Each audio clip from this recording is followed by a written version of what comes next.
this time on the 28th of January. It's been a while since I last made a broadcast, so my apologies for the long absence. It's actually getting pretty difficult to find the time to fit these broadcasts into my working week. So I found myself a little bit of time this afternoon, so I thought I'd make a little video about two different subjects. Now, the first subject I wanted to talk about is actually Belize, a former British colony in Central America. Now, for those of you who don't know where Belize is, it's on the northwestern tip of South America, as I recall, and was part of an array of Caribbean colonies and slaving outposts which were established by the British state. And over many hundreds of years, the people of Belize were largely enslaved to work in the mahogany forests, basically cutting and shipping mahogany logs from their own country and exporting them to the UK to be used there. Now, when I say slaves, I really do mean slaves. The slavery which Britain used in its colonies was widely reviled. It was one of the most brutal slaving nations on the planet at the time. However, Belize has now become an independent state.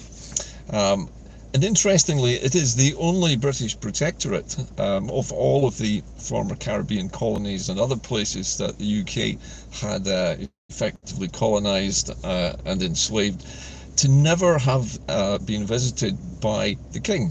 In fact, King Charles has never been to Belize. And because of this, they, I think, took the decision that it was about time that now that they're independent, that they removed the King, or the Queen, as it was in the past, from their banknotes. Now, the image of the monarch was traditionally used in former British colonies, or what the British term with this euphemism, the Commonwealth, which is weird because there's nothing common about it, and there certainly wasn't any wealth other than that extracted by the British state over hundreds of years. However, the fact is that the Belize people decided to remove the King from the banknotes. So they've issued a whole series of new banknotes featuring prominent political figures and presidents who are regarded by the Belizeans themselves as their heroes, the people who liberated their country from British control. Now, Belize is a very tiny country in terms of its population, having something in the region of 400,000 inhabitants, so it's a very small place in terms of its population. But the fact that they've done this and taken this step of removing the British monarch as the head of state from their currency is a step in the decolonization of the entire social fabric of the country, and it's part of a series of steps which the Belize government is planning over the next decades. Now, that includes things like renaming of streets and places and towns, and removing things like statuary and photographs or paintings of British monarchs or other colonists or people who exploited the country in one way or another. And this is, I think, an essential part of any country's final liberation, because when you are a colony, and we know this very well living in Scotland, we suffer from what's sometimes termed the colonialism of the mind. The colonial mindset is one where we are encouraged to believe that we're powerless, that we can't change anything, and that we basically, to coin a modern term, have to just suck it up and get over it, as many unionists keep telling me whenever I make broadcasts like this. And there is always this remaining British sarcasm about nations which have freed themselves from British rule. However, it's encouraging and inspiring to see such a small country taking such a vital step, and one of many thousands of small steps which this small nation will take to effectively remove all British influences, all British place names and street names, any sign of the former colonial masters being pretty much completely removed and replaced by real people from Belize who were crucial and were courageous enough to stand up to British rule and actually liberate the country. So it's an important step, and one of many, many thousands of smaller steps which will be taken over the next decades in Belize, as it removes all traces of British from the Belizean society. I'm hoping Belizean is the correct. Apologise to anybody from Belize if I'm mispronouncing that, people from Belize. Now, also on today's programme, I wanted to talk a little bit about the economy. We're seeing and hearing an awful lot about Rachel Reeves, the current Labour Chancellor of the Exchequer, who's having a great deal of trouble balancing the books, as she sees it. Now, she's taking the approach that the British economy is a bit like running a household, which of course it isn't, and believes that we can't spend beyond our income, which is nonsense because the British state has its own bank which can literally magic money out of the air and lend it to the United Kingdom. So the UK as a currency issuer is quite capable of creating its own money to use for whatever its government wants, and that is exactly how the British state has been run for decades. Basically, the Chancellor of the Exchequer contacts the Bank of England and says, this is how much money we need to run the country for the next year. It's a bit more than last time. Create the money, lend it to us, we'll pay back the interest over this year, and then next year we'll do the whole thing over again. And that is basically how the UK is run. And this has been pointed out time and time again by Professor Richard Murphy, who is a qualified accountant and has been shooting holes in Rachel Reeves' ridiculous pronouncements on the UK economy for ages, and not only Rachel Reeves, but virtually every other British Chancellor that there has ever been. Remember that this nonsense about having to be able to earn more than you spend is often used as a justification for saying that Scotland couldn't possibly be independent because it's got so much debt that it has to repay. Except this is debt which the English state has taken out from its own bank and is paying the interest on our behalf, allegedly. But if the Gears figures, the so-called these are the figures which the British state uses to try to convince us that we are bankrupt and we owe so much money we couldn't be independent. These are the general expenditure and revenue figures for Scotland, which they base on their borrowing on allegedly our behalf. But looking at it rationally, they are claiming that about 8% of the entire UK population, that's us, the Scots, actually responsible for about 40% of the United Kingdom's debt load. Now that is plainly ridiculous. That is, blowing the whole thing 6 or 7 times out of proportion to what it really is. And in fact, if we did have a debt at all, it would be tiny and manageable, and we could just as easily manage it as the British state does by having our own central bank. It also shoots holes in the notion that in order for Scotland to flourish in the future as an independent state, it needs to constantly grow its economy. And this is a bit of a fallacy. This feeds into the narrative that in order for businesses to flourish, they have to make more profits, sell more stuff, use more resources, and so on and so on.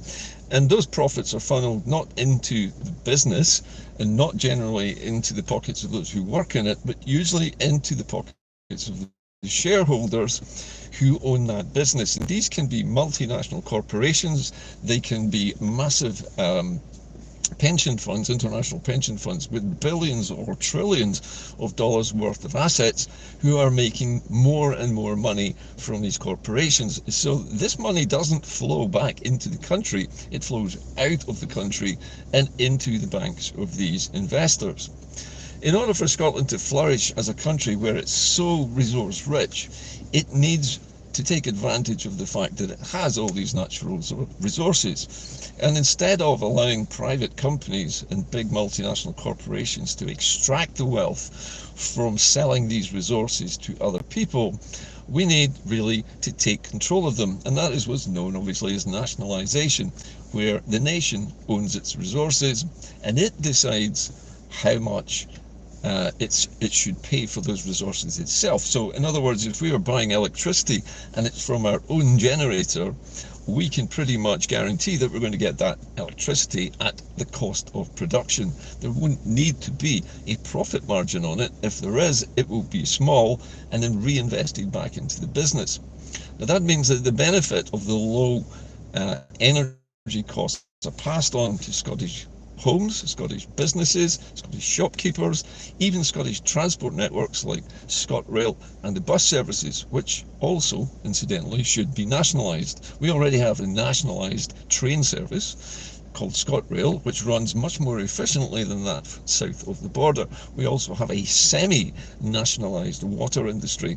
Now, this is a bit of a grey area, but the water industry is vital to Scotland's future economy because we hold something like 90% of the top quality drinking water for the whole UK. And 90% of it is obviously not going to be used in Scotland because we don't need all of that water, and we should be selling it to our neighbours down south at, you know, whatever price we want to agree with them.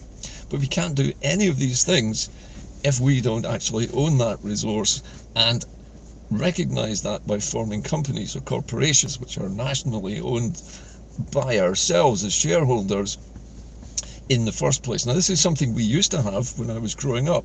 There was a gas board, a coal board.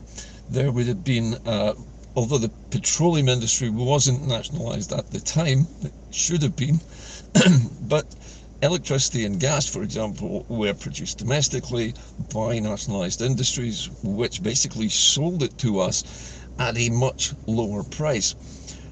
Any excess that we have, and remember, we're going to be generating a massive amount of surplus energy, oil, gas, and water. All of these commodities are vital to everybody else. There's no reason why they couldn't be sold abroad at market price, and that refinances the nationalised industries, pumps them full of money. They can then become more efficient. They can increase their production for export if necessary.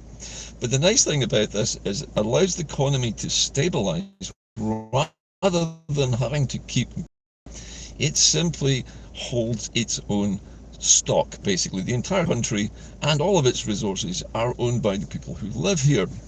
And this kind of nationalisation, if it's done professionally, could make Scotland into a huge powerhouse. And it's been possible to do this all along. In fact, an independent Scotland with all of its energy resources publicly owned could become the major engine room for most of Western Europe, which badly needs that energy, just the same way as everybody else does, especially England, including, I guess, Ireland, Wales, Northern Ireland, France, and basically everybody else nearby that we can reach with interconnectors. So all of this is possible, and it's not necessary to grow the economy much bigger than it already is, because eventually, if we do own these resources and we can sell our resources abroad, the ones that we don't need, it will be possible to enlarge these existing companies to increase employment, but without having to use up more resources to do it. The resources that we have, although not infinite, are pretty large, and as long as we manage them correctly, we could have a comfortable life for the next few hundred years, and there's no reason why that shouldn't happen. So all of this is possible. I heard somebody suggest on the, I think it was on Blue Sky today, that when Scotland does become independent, Professor Richard Murphy should become the Chancellor of our Exchequer, because he has a much better grip on the dynamics of national economics than most politicians that we've ever seen in the job of Chancellor of the Exchequer.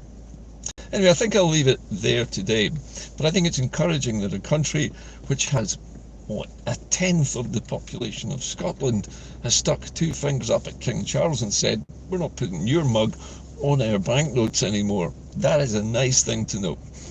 And the fact that we know that we can do so much better with our resources than the rest of the UK can, as it squanders them uselessly and pumps money into the pockets of shareholders and foreign investors, we know that we can channel that money into the country and not out of it, if only we had the levers of power. And that is where independence is the only actual option that we have for doing that.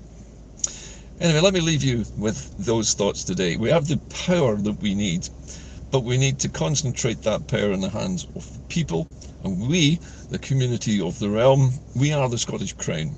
And because we are, or we make up the Scottish Crown under Scots law, all of these resources are actually already owned by us, but they're being plundered. And that plunder has to stop, and the only way it can stop is, just like in Belize, by getting rid of the British influence permanently and becoming fully independent and taking back control of everything which already belongs to us. That's it from Inde-Car today. I'll see you all later in the week. Thanks for watching. And if you can, please keep donating to the programme. At the moment, I'm kind of scraping along the bottom in terms of donations. So if you feel like making a donation, and please only if you can afford it, I will always use them for making new programmes. I'll see you soon. Keep the faith. Bye for now.